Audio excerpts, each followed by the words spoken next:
Welcome to Build. I'm your host, Ricky Camilleri, and our next guest is an actress and songwriter and now podcast host with her new hilarious, brave, and incredible podcast, Dying for Sex, where Nikki Boyer interviews and tells the stories of the sexual escapades of a woman dying from stage 4 cancer. Please welcome Nikki Boyer. Let's hear it.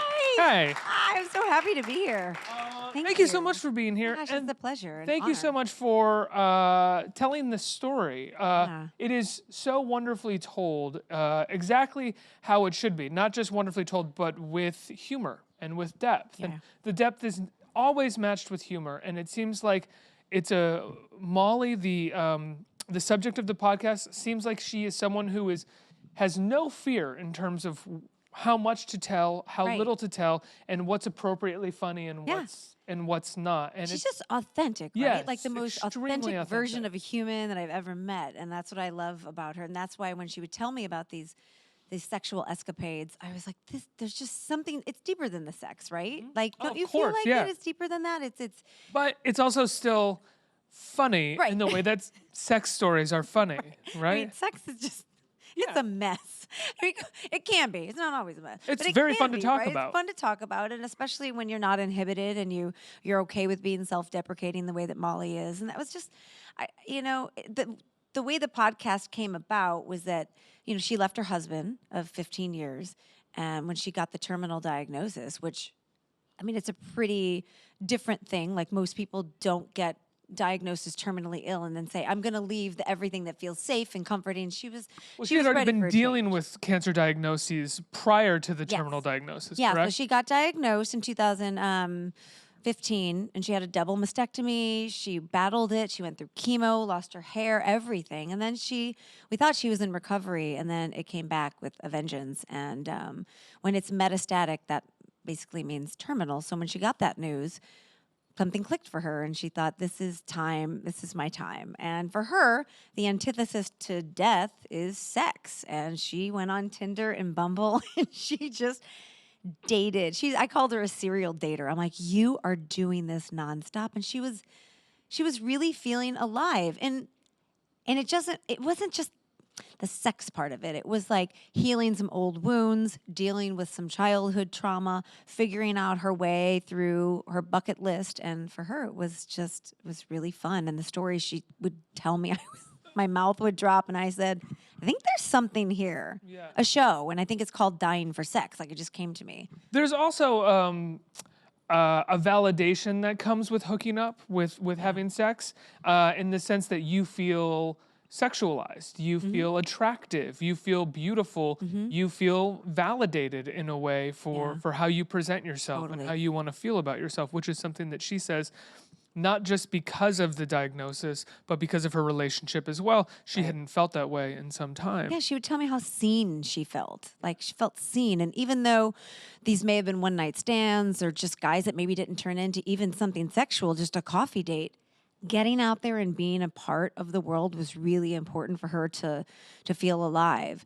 And she was having fun in the process, figuring out some things that she enjoyed that she didn't know she enjoyed, right? And I think for her, it was like a mirror, putting a mirror in front of her and really kind of pulling herself apart and putting herself back together. I don't know if that makes sense. How long had she been sort of doing this? I don't necessarily want to call it an experiment, because it wasn't. It was how she decided to live her life, and it was full-fledged. An experiment feels a little more wishy-washy to me. Yeah. But how long was she into this when you asked her if she wanted to participate in a podcast? That's a really good question. I think it was about 2 months, because when she moved out of her house, she moved with her ex. She moved very close to me, and we would go on these lunches. And so it was about 2 months into it where I picked her up one day at noon, and she was dressed super cute, and I was like, oh, you look great. And she's like, yeah, I had 2 dates this morning. I was like, what?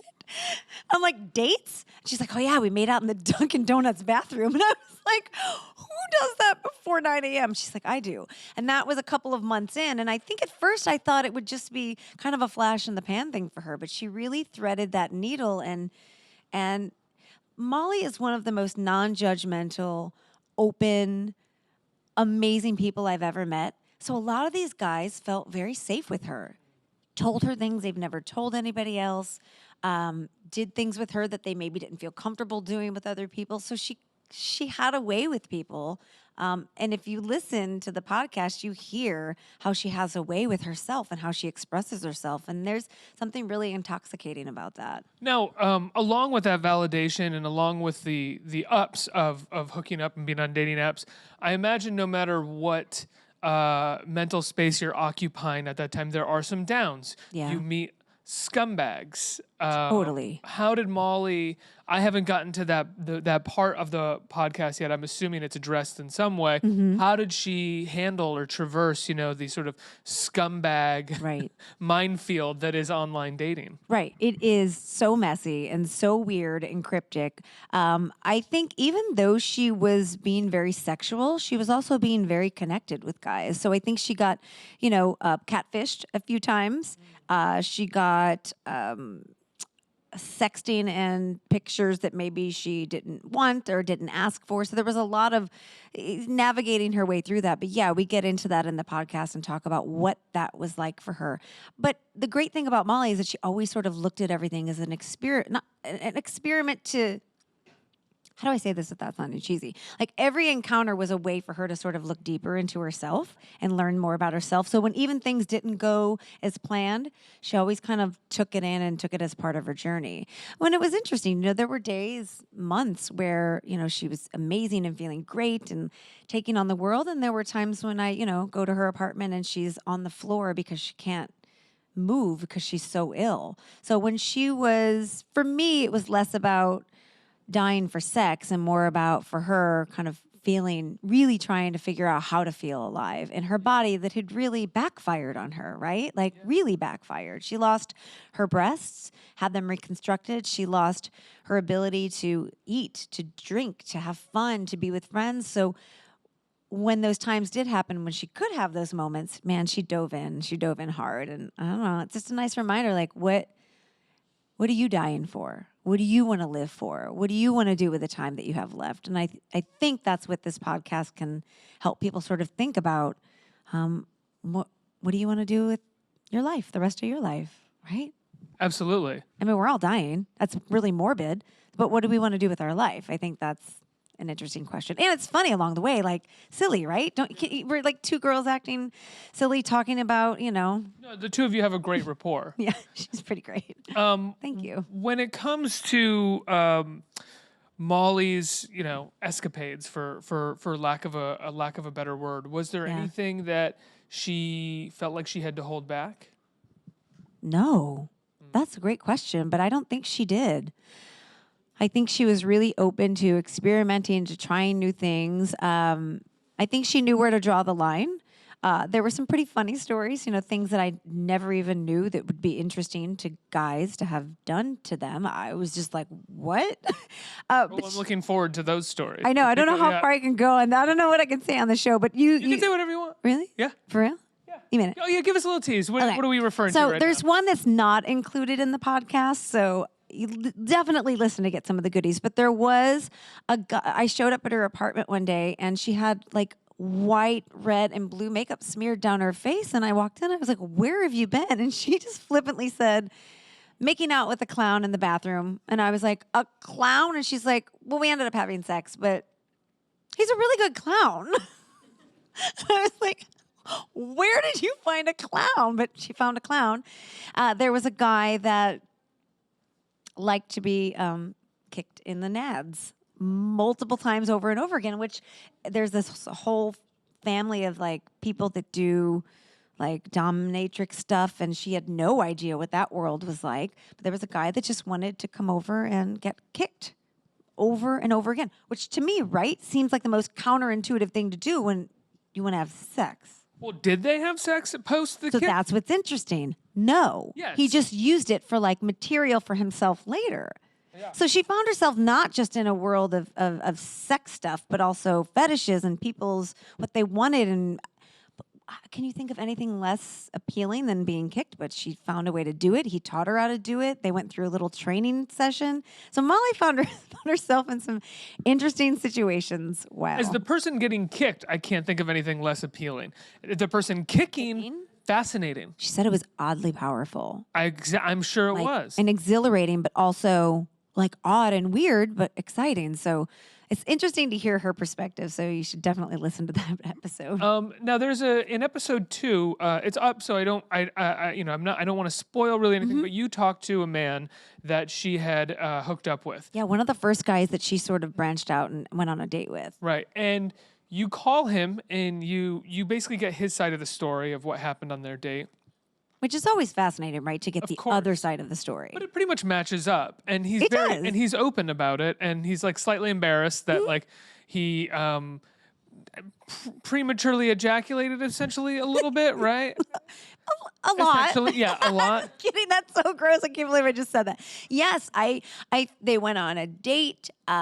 They were fooling around in the car. I think his pants started to come off, and then woo, it was happening. So car door opens. I really don't want to give all the goodies away. Poor guy. Poor guy. But the amazing part is that he opened up and shared this story with everyone and was like, yeah, this is one of the most embarrassing moments in my life. I had no idea I was part of her sexual journey because, interestingly enough, Molly doesn't tell any of the guys. How did you feel when you were telling him that he was one of the first of the men that she had hooked up with after, leaving her husband and getting diagnosed with terminal cancer? Right. What was that sort of inner conversation like for you? Because you have no idea how he's going to handle this. Right. Props to him. He handled it beautifully. Amazing. Seems like an incredible guy. He is an incredible guy. And With in fact, one we're small friends problem. now.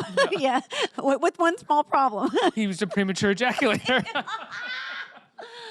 Oh my gosh. I don't think that's his reputation for the rest of his life. I'd like to not do that to that guy because he's a really lovely human being.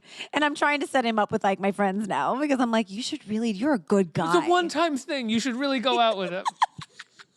But that story, I don't want to give too much away, but that story has lived on in his life as well. So you should listen to the podcast to find out. So what was it like for you coming to terms with the fact that you were going to convey this news to him? Yeah. Because there's no telling. Someone could get. Why are you telling me this? I don't need to know this. I'm not in contact with her anymore. What responsibility is it of mine? That Right. could have been some of the reaction. Fortunately, it wasn't. I was actually surprised that it was. I mean, after I got to talk to him on the phone a little bit, I was a little surprised at how emotionally available and how kind he was, hearing that, she was really, really sick. He seems like someone who is open to a good story. Yeah. Right? Yeah, exactly. Yeah, for sure.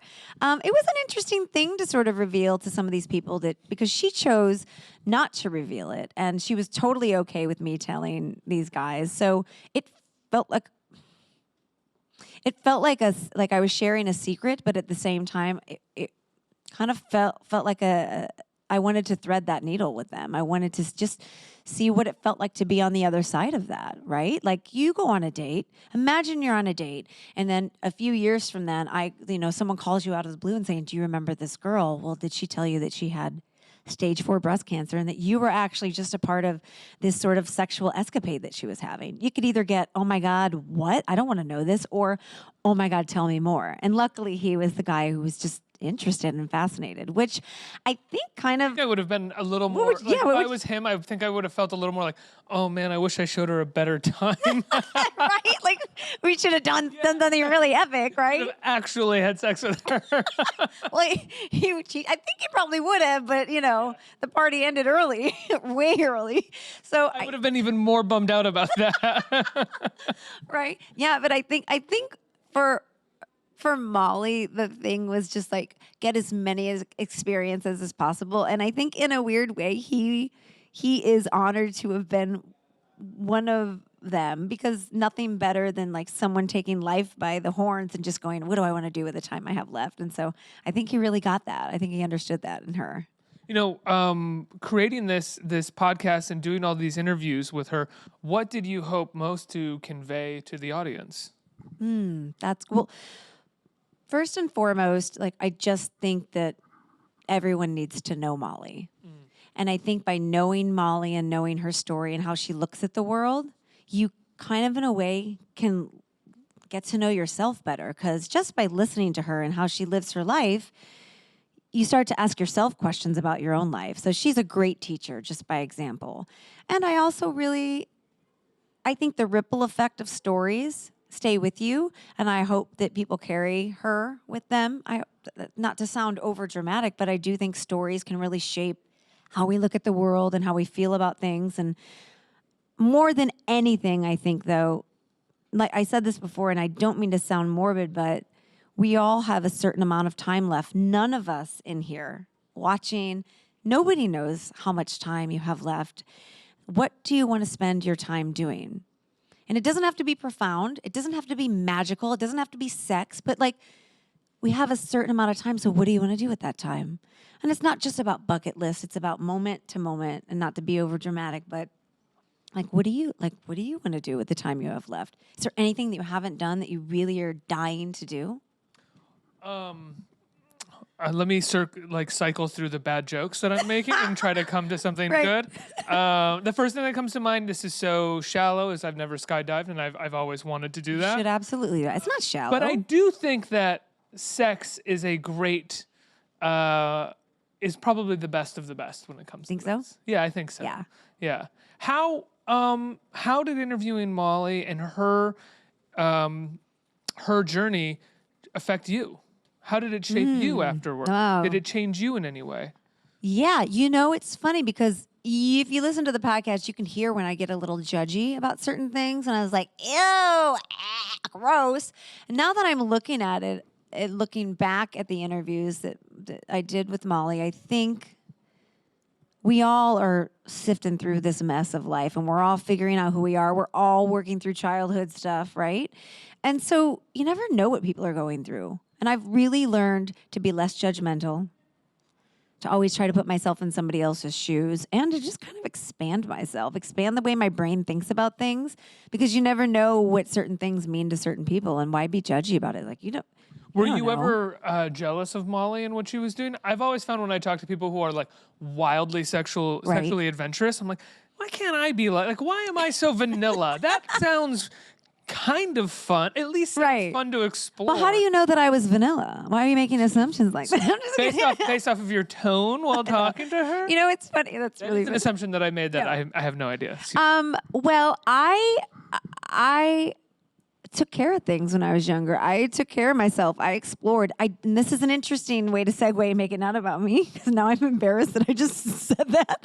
But I think a way to spin this is to say that Molly didn't get what I got. Right. When I was young and I started having sex, I went for it. I mean, I thought it was amazing.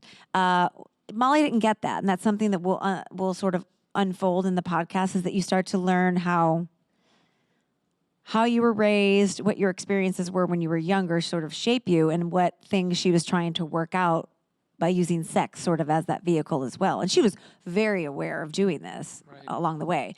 But yeah, I think she missed out on some of that sexual time in her early 20s that some of us have, and she was making up for lost time. Yeah, if anybody, if there's something that you want to do it. Unless you don't harm anybody and nothing horrible, but if there's something you want to do it. Experiment, go for it, try it. Like, what's the worst thing that could happen? But be safe, please. Right? I mean, we have to say that. Yeah, be safe. What's the worst thing that could happen? Right. Be safe. So, we have a couple questions from the audience. The first one is from Charlie, right here. Hi, Charlie. Hi, how are you? Good. I saw a preview for Dying for Sex in the Life is Short feed on the Wondery Network. So welcome to the Wondery Network. Isn't the Wondery Network amazing? Pretty good. Yeah. I'm so grateful to be a part of that family. Yeah. It's the first of its kind for the Wondery Network, this podcast. So what's something that is surprising that people wouldn't expect from this podcast? Ooh, from the podcast. Okay. Well, I think where we go, that's a good question. Where we go and how things unfold, I think will be very surprising, because sort of where we start is very different than where things end. So I say go along for the ride. I think you'll be really pleased and surprised by how Molly's story unfolds. Yeah. I know that's vague, but that's on purpose. I would also say, as a listener, the sense of humor that the two of you bring to talking about her diagnosis and We're so where she's morbid, at. right? Yeah, you're both quite morbid, but in a approachable way. It's never uncomfortable the way that you're morbid. It Oh, seems like good. I was hoping it wouldn't be. yeah, the way that the two of you are comfortable with each other and the way that she's comfortable talking about it. Right. That's what I've always found. Like I've gone to many doctor's appointments with her, and the way she interacts with doctors and people in the waiting room and about her diagnosis is just so brave and open and honest. It's like, how people are really sex positive. Like Molly was very cancer positive with the people that knew she had it. But what's interesting is she kept her cancer a secret for many years because she didn't want to over-identify with it. But then once she identified with it in your presence, she was very open about it and would be willing she was almost as willing to talk about the sex as she was the cancer. Like she was just an open book. But she did keep it private, very private. That makes sense to me, though, because it is something that, and I don't mean to speak for her or why she did it, but me personally, I feel like if I was living with something like that, it's all consuming. And if you open that door when you're with a stranger or with someone else, you could find yourself 30 minutes later, an hour later, Right. only talking about that with them Right. to the detriment of whatever that conversation or relationship was prior to that. But it's Yeah. just so front of mind for you, and it's everything that you're going through a lot of the time. Yeah, no, that makes sense. And that's how she navigated it. Was she didn't want people to look at her through the lens of, oh, she has cancer. She wanted to be seen as a whole person. And that's something, Charlie, that we'll get back to in the podcast is the wholeness and becoming whole and how that happens for her through sort of the vehicle of sex, Yeah. One more question. Who has it right here? Hey. Hi. Hi, how are you? Thank you. Good. I just wanted to know, what would you like for new listeners to take away from your podcast? Ooh, for new listeners. I think I touched on it a little bit early, but just no judgment, right? Like try to listen and don't think about the sex. Don't think about, is this wrong? Is this right? Is it good? Is it bad? Just kind of listen and think about what it makes you think, what it makes you think about, what it makes you feel about. Because at the end of the day, stories are just memories of memories of memories, right? Like you share something with a friend and then they share it and then they share it. And I think Molly's journey has been really inspirational and in interesting ways. And I think everybody who listens will carry a little piece, a little piece of her story. So that's what I just encourage open your mind, right? Like open it up and just dive in and listen. It's only 6 episodes too, right? Like, yeah, it's not going to take you like 7 years to listen the first to two it. this morning. They're great. I know the next one's coming out on Wednesday, so make sure to listen This to Wednesday? episode 3. Yeah. Okay, so 2 are up right now. The 3rd is coming out Wednesday. It's called Dying for Sex. You can find it on Apple Podcasts. It's from Yeah. the Wondery Network. Yes. Incredible stuff. Nikki Boyer, everybody. Oh my Thank you gosh, so much. Thank you. Thank you all so much.